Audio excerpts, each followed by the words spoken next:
আসসালামু আলাইকুম, বিসমিল্লাহির রহমানির রহিম। আজকে একটি নতুন ব্লগ শুরু করতে আপনাদের মাঝে। এখানে দেখতে পাচ্ছেন আমি একটা পলি থেকে টমেটোগুলো বের করে নিচ্ছিলাম। এগুলো কিন্তু বাজার থেকে কিনে আনিনি, সালমানের বন্ধু দিয়ে গেছে, ওর বাবা নিজের হাতে এগুলো চাষ করছে। আর এখানে তারপর আমি আদা রসুন বেছে নিচ্ছিলাম, আর আমার ইলুবিলু পাখিটা আমাকে সুন্দর করে হেল্প করছে যে আম্মু আমি তোমাকে হেল্প করে দাও। তারপরেই তো দুপুরের পরে আমি আজকে বিকালে রান্না করতে চলে আসলাম, আর সব কিছু দেখতেই পাচ্ছেন এখানে রেডি করা আছে। আদা রসুনও কেটে নিছিলাম। তারপর স্বামী আমাকে এখানে হেল্প করছিল, ও আমাকে সব কাজে কম বেশি হেল্প করে। আমাকে এখানে আলু আর ডিমটা ছিলে দিচ্ছিল। তারপরে একটা কড়াই বসিয়ে নিলাম, এই তো রান্না শুরু করে দিলাম। এখানে আমি পেঁয়াজ আর কাঁচামরিচ কুচি দিয়ে দিলাম, ভাজি করব। আর এই তো রমজান মাসে তেমন একটা ভাজি ভুজি খাওয়া হয় না, একটু মাংস মাছ আর ভর্তা হলে ভালো খাওয়া যায়। তাই এই যে এখানে আরেকটা কড়াইতে আমি এই মাংস দিয়ে দিচ্ছিলাম, মাংস ধুয়ে রাখছিলাম, গরুর মাংস রান্না করবো আজকে আলু দিয়ে। তারপরে এই তো পেঁয়াজটা একটু নাড়াচাড়া করে নিলাম, নয়তো পুড়ে যাবে। আবার এক কাজ করতে গেলে আবার আরেক কাজ নষ্ট হয়ে যাবে আমার, তখন আবার ক্ষতি হয়ে যাবে আমারই। আর এখানে আলুর পানিটা ফেলে আবার নতুন করে পানিতে দিয়ে রাখলাম, নাহলে আলুটা কালো হয়ে যাবে।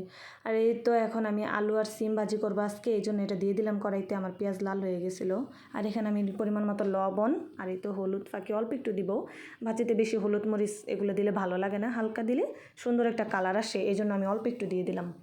দিয়ে এখন আমি এখানে আর পানি দিব না, পানি দিলে দেখা যায় বেশি নরম হয়ে যাবে, ভাজি সুন্দর হবে না।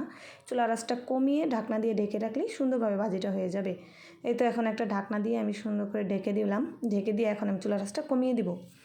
তারপরে তো আমি আরেকটা কড়াইতে মাংস নিয়ে নিয়েছিলাম, দেখতেই পাচ্ছেন। ওইটাতে এখন আমি সব কিছু দিয়ে সুন্দর করে মাংসটা মাখিয়ে নিব। মাখিয়ে মাংস রান্না করলে একটু বেশি ভালো লাগে, বিশেষ করে গরুর মাংসটা যদি হাতে মাখিয়ে রান্না করা যায় খেতে কিন্তু অনেক ভালো লাগে। এই তো আমি পেঁয়াজ দিয়ে দিছি, এখন আমি আদা রসুন বাটা দিয়ে দিব। তারপর জিরা বাটা গরম মশলা একসাথে বেটে নিয়েছিলাম, ওইটাও স্বামী আমাকে বেটে দিয়েছিল পাটায় সুন্দর করে, এটা আমি এখন দিয়ে দিলাম। তারপর এখানে পরিমাণ মতো হলুদের গুঁড়া, মরিচের গুঁড়া এগুলো দিয়ে দিব। তারপর লবণ দিব, তেল দিয়ে দিব, একসাথে সব কিছু দিয়ে আমি হাত দিয়ে মাখিয়ে নিব সুন্দর করে। তেলটা একটু কমই দিব, কারণ আজকের মাংসটা অনেক চর্বি ছিল, এই জন্য ওইখান থেকে তো এক্সট্রা অনেক তেল বের হবে, এই জন্য তেলটা কম দিয়ে দিলাম। অল্প দিয়ে এখন আমি তো হাত দিয়ে সুন্দর করে মাংসটা মাখিয়ে নিচ্ছি। মাংস মাখিয়ে রান্না করলেই খেতে যে একটা দারুণ টেস্ট হয়, সেটা অন্যভাবে রান্না করলে আমার কাছে তেমন একটা ভালো লাগে না। ওইটা শুধু বাবুর্চিদের ক্ষেত্রেই ভালো লাগে বেশি, আর ঘরে তো মাখিয়ে রান্না করলেই ভালো লাগে। আর এতে আমি হাতটা দিয়ে পরিমাণ মতো একটু পানি দিলাম, বেশি দিলাম না, কারণ মাংস থেকে এমনিতেই পানি বের হবে। আর এখানে আমি গোটা মশলা দিয়ে দিলাম, গরম মশলা, তেজপাতা আর একটা স্টার এলাচ। আরেকদিকে আমার ভাজিটাও হয়ে গেছে, আমি নেড়ে চেড়ে সুন্দর করে ভাজিটা একটু পর নামিয়ে নিব। একটা বাটিতে, আমি কড়াইতে রান্না করি ঠিকই বড় বড়, কিন্তু এগুলো কড়াইতে রাখি না, ভালো লাগে না, ঢেলে রাখলে ভালো লাগে। এই তো ভাজিটা এখানে ঢেলে নিছি। আর তারপরে আমি চলে আসলাম মাংসটা আরেক চুলায় দিয়ে আমি এখানে এই যে ছোলা ভুনা করে নিচ্ছিলাম। আর ছোলাতে আমি একটা ম্যাগি মশলা দিয়ে দিলাম। কারা কারা এভাবে খান আমার মতো ম্যাগি মশলা দিয়ে বলবেন, ম্যাগি মশলাটা দিলে ছোলার একটা অন্যরকম স্বাদ আসে। আর আরেক দিকে আমি এই তো ডিম চপ বানানোর জন্য আলুর মধ্যে ডিম দিয়ে মুড়িয়ে নিলাম সুন্দর করে। এভাবে আমার কাছে ডিম চপটা খেতে একটু বেশি ভালো লাগে। আর আমার বাচ্চাদের তো ডিম চপ ছাড়া একদিন ইফতার হয় না, এরা প্রতিদিনই তাদের ডিম চপ লাগবে। তারপর আমি এই তো ইফতার ভাজা শুরু করে দিলাম। এখানে একটা কড়াইতে দেখতেই পাচ্ছেন আমি আগে বেগুনিগুলো ভেজে নিচ্ছিলাম।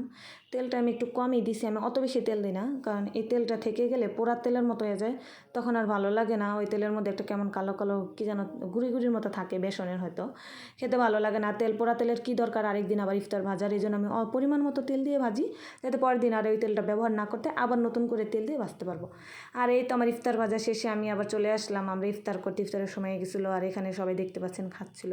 আর ইলু তো ডিম চপটা নিয়ে বলছিল আম্মু এটা কি এটা কি, আমি বলছিলাম এটাই তোমার ডিম চপ, খাও। সে খেয়ে বলছে এটা তো আলু, ভালো লাগছে না।